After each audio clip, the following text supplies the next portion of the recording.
പ്രിയപ്പെട്ട പ്രേക്ഷകരെ, സംസ്ഥാനത്ത് ആരോഗ്യമേഖല നേരിടുന്ന പ്രതിസന്ധികൾ നിയമസഭയിൽ ഉന്നയിക്കാൻ പ്രതിപക്ഷം ഒരുങ്ങുകയാണ്. പകർച്ചവ്യാധികൾ പടരുന്ന പശ്ചാത്തലത്തിൽ ആരോഗ്യവകുപ്പിനെതിരെ കടുത്ത വിമർശനം ഉയർത്താനാണ് നീക്കം. റിപ്പോർട്ടർ പരമ്പരയായ മലബാറിലെ ട്രെയിൻ യാത്രാ പ്രശ്നവും ഇന്ന് സഭയിലെത്തും. ആർ റോഷിപാൽ ചേരുന്നുണ്ട് കൂടുതൽ വിവരങ്ങളുമായി. R Roshipal, very good morning. ഇന്ന് സഭയിലെത്തുന്നതിൽ പ്രധാനപ്പെട്ട രണ്ട് കാര്യങ്ങളാണ്. ഒന്ന്, ആരോഗ്യവകുപ്പിനെതിരെ കടുത്ത വിമർശനം ഉയർത്തും. റിപ്പോർട്ടർ ഈ രണ്ട് പരമ്പരയും നടത്തിയിരുന്നു. വിവിധ മെഡിക്കൽ കോളേജുകളെ കേന്ദ്രീകരിച്ചുകൊണ്ട് ആരോഗ്യവകുപ്പിന് ധനപ്രതിസന്ധിയുണ്ട് എന്ന വിഷയം. ആരോഗ്യവകുപ്പിൽ പ്രധാനപ്പെട്ട സർജറികളടക്കം മെഡിക്കൽ കോളേജുകളിൽ മുടങ്ങാനുള്ള സാധ്യത നിലനിൽക്കുന്നു. HL-നടക്കം വലിയ കുടിശ്ശികയുണ്ട്. 44 കോടിയോളം രൂപ കൊടുത്തു തീർക്കാനുണ്ട്. അപ്പോൾ ആരോഗ്യവകുപ്പിൽ കാര്യമായ ചികിത്സ നടക്കാത്ത മെഡിക്കൽ കോളേജുകൾ, ഇതൊക്കെ ഇന്നിപ്പോൾ പ്രതിപക്ഷം സഭയിൽ ഉന്നയിക്കാനാണ് സാധ്യത. ഒപ്പം റിപ്പോർട്ടറിൻ്റെ വാർത്താ പരമ്പരയും ഇന്നിപ്പോൾ നിയമസഭയിലെത്തും. എന്താണ് ഇന്ന് നിയമസഭയിൽ നടക്കാൻ സാധ്യതയുള്ള കാര്യങ്ങൾ?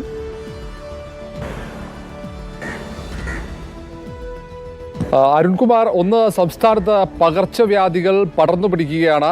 പ്രത്യേകിച്ച് ഡെങ്കി, എലിപ്പനി അടക്കം വ്യാപകമായിട്ടുണ്ട്. അത് ഡെങ്കിയാണ് ഏറ്റവും കൂടുതൽ വെല്ലുവിളിയായി മാറുന്നത്. ഈ ഒരു ഘട്ടത്തിൽ പല സർക്കാർ ആശുപത്രികളിലും കൃത്യമായ മരുന്നുകളില്ല. മരുന്ന് ക്ഷാമവും വെല്ലുവിളിയായി മാറുന്നു. ഈ ഒരു സാഹചര്യമാണ് ഇന്ന് നിയമസഭയിലേക്ക് പ്രതിപക്ഷം ഉയർത്തിക്കൊണ്ടുവരുന്നത്. സംസ്ഥാനത്ത് ആരോഗ്യ വിഭാഗം പൂർണ്ണമായും പരാജയപ്പെട്ടു എന്ന വിമർശനം നേരത്തെയും പ്രതിപക്ഷം ഉയർത്തിയിരുന്നു. അത് പല കാര്യങ്ങളിൽ, അത് ആൾക്ഷാമം, ഡോക്ടർമാരുടെ കൃത്യമായ ക്ഷാമമുണ്ട്. പലയിടങ്ങളിലും നഴ്സുമാരില്ല. അങ്ങനെ അടക്കമുള്ള ഒട്ടേറെ കാര്യങ്ങൾ ചൂണ്ടിക്കാണിച്ചുകൊണ്ട് സർക്കാരിനെതിരെ, ആരോഗ്യവകുപ്പിനെതിരെ ആഞ്ഞടിക്കാനുള്ള നീക്കമാണ് പ്രതിപക്ഷത്തിൻ്റെ ഭാഗത്ത് സ്വാഭാവികമായും ഉണ്ടാവുക. പ്രത്യേകിച്ച് ഈ പകർച്ചവ്യാധികളടക്കം നേരിടുന്നതിൽ വലിയ വീഴ്ച സംസ്ഥാന സർക്കാരിന് സംഭവിക്കുന്നു എന്ന് പ്രതിപക്ഷം ചൂണ്ടിക്കാണിക്കും. ഏതായാലും ഈ വിഷയം ഉന്നയിച്ച് ആരോഗ്യമന്ത്രി വീണ ജോർജിനെതിരെയുള്ള വിമർശനം സ്വാഭാവികമായും പ്രതിപക്ഷത്തിൻ്റെ ഭാഗത്ത് ഉണ്ടാകും. മറ്റൊന്ന്, മലബാറിലെ ട്രെയിൻ യാത്രാ പ്രശ്നമാണ്.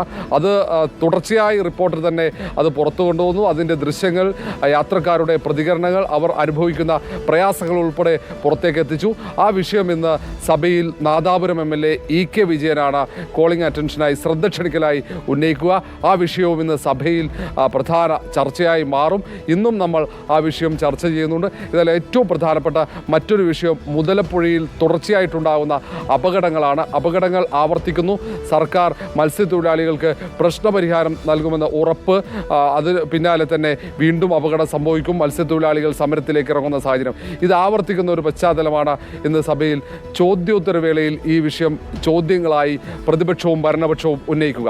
ഈ തരത്തിൽ പ്രധാനപ്പെട്ട വിഷയങ്ങൾക്കൊപ്പം ഇന്ന് ബജറ്റിൻ്റെ ധനവിനിയോഗ ബില്ല് ചർച്ച, തദ്ദേശ സ്വയംഭരണ എക്സൈസ് വകുപ്പുകളുടെ അതാണ്. അതുകൊണ്ട് തന്നെ എക്സൈസ് വകുപ്പിനെതിരെ നേരത്തെ പ്രതിപക്ഷം ഉന്നയിച്ച മദ്യ അഴിമതി സ്വാഭാവികമായും വീണ്ടും ഉന്നയിക്കും.